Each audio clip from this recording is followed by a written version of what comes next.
It is about that time for a new color. This has faded out completely or almost completely. There's like a hint of pink here. That last color I thought was never gonna fade out, but eventually it did. It kind of like didn't fade at all, and then it was like sudden. So we are here with a new color and a new brand. I have never used this before, so that's always fun and a little intimidating. This is Unicorn Hair Bubblegum Pink. As usual, you will get to see how it does on my virgin brown hair up here. By virgin, I mean it's unbleached, but it's been colored a lot with all these various semi-permanents. And the last one, I feel like there's still a hint of pink up there. Like only when you really get the light on it. Otherwise, it's back to brown, so we'll see how this does on dark, medium, dark brown hair, as well as once bleached and double bleached hair. So, let's go. Disclaimer, as always, I'm not a professional. I just do this for fun, but I've been doing it for like 3 years at home. So I'm here to show you, it's just hair. Don't worry about messing up. You can always go get it fixed by a professional. More likely than not, it'll come out just fine and you'll have saved a ton of money by doing it at home and have some fun. So let's do that. Let's have some fun. I've got a garbage bag to cover my sink and just like throw my mess in so I don't have to worry about that. I've got a pair of gloves because these tend to not come with their own stuff. They just come with a dye, which doesn't need to be mixed or anything. It's super easy on your hair too because there's no ammonia or any harsh chemicals. I've got clothes I don't really care about. I've got a towel I don't really care about. I've also got baby wipes and paper towels on the ready in case a glove goes flying, which can happen. And I recommend petroleum jelly or oil, or I usually use a conditioner for my skin, although last time the conditioner was not enough. I did end up with dyed skin, but it just kind of scrubbed off, no worries. If you have bangs and hair that covers your ears and neck like I do at this point, not really a big deal. So I'm gonna prep my skin and then get back to you. I also want to do a quick shout out to this mirror I just bought because I've been doing all this without mirror in the back and it's been really hard, especially trimming this. After I shave my head, the back has been really hard to trim. So I finally bought a mirror. This one hangs. You'll see it does okay on a shower rod, although it's like tilting back. So if you have another shower rod that you can use to support it this way or this way, that would be ideal. This is linked in video description if you want to buy it. This comes down and it like, you can adjust the height, which is awesome.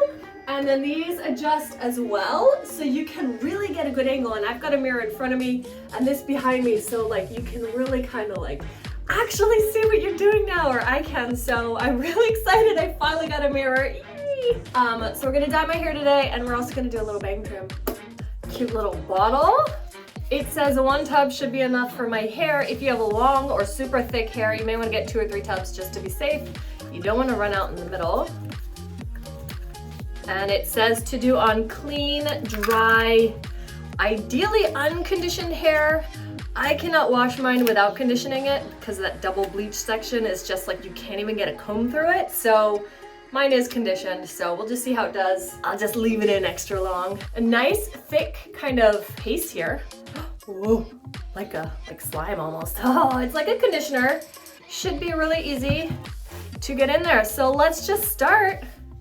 I do the shampoo in method, which is easy. Anyone can do it. Yos. I just glob it in there. I massage it in the best I can do. Sometimes I comb it through at the end. Yes, this stuff is really nice to work with. It's not liquidy or sloppy, although it was easy to get my hand in at first, but now I'm kind of like, so I would recommend having a bowl to pour it into. Hindsight is 20/20, as they say, but that's okay. It's runny enough. You can just kind of pour it into your hands.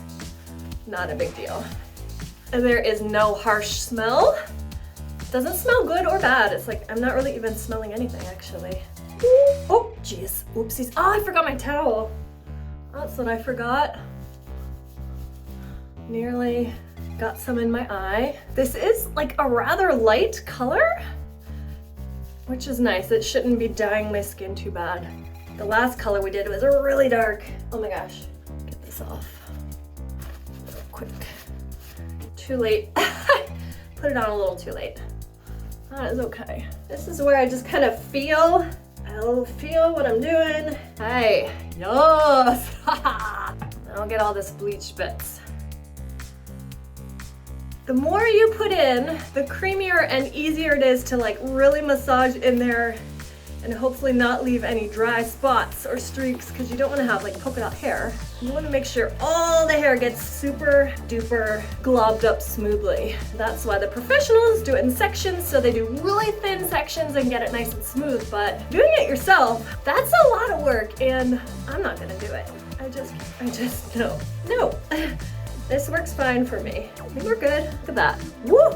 That's gonna be so fun. It says leave it in for half an hour, and it says for extra pow, leave it in for 1 to 2 hours. So we're gonna go for 1 hour. I'm gonna clean up and do some work while I wait. I used like 4/5 or 3/4 of the jar for what it's worth. Yes, that's gonna come off nice. This is a very lightly pigmented dye, which means it likely will probably not really show up on the dark hair. Well, we will see. You can wrap it with a shower cap or saran wrap to get some heat going. It doesn't say you need to do that, so we're not gonna bother. We are all washed out. I had let it sit for an hour and it was easy to wash out. I forgot my gloves when I was washing, but my hands are not pink. That just shows you how mild this pigment is. You can see it's totally dyed. The bleach part, the brown part is to be seen after it's dry.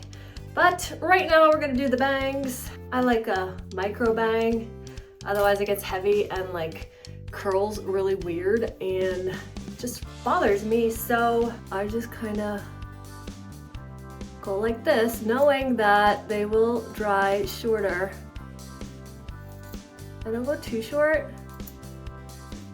so I have some room to fix them if I need to. I still have the garbage bag in my sink to catch the hairs. After I am done with the dyeing and the cutting, that'll go into the garbage. Super easy cleanup. That's it. That's how fast to trim the bangs, basically. After they dry, I may do a teeny bit of correcting, but I think it's okay.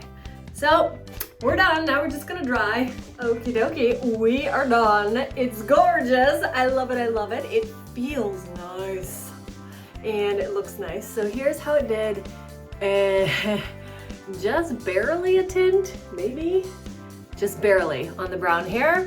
The blonde is super vibrant and that's gonna wash out gradually, you know, as they do. That's the point of these semi-permanents. But this is it fresh, I love it. Total investment, about 10 bucks for the color, about an hour and a half of time, including application, waiting, washing, drying. So easy, such a fun change, love it. Be sure to subscribe if you're not already to stay up to date with the latest hair colors and styles and inspiration and all that fun. Thanks for watching, bye.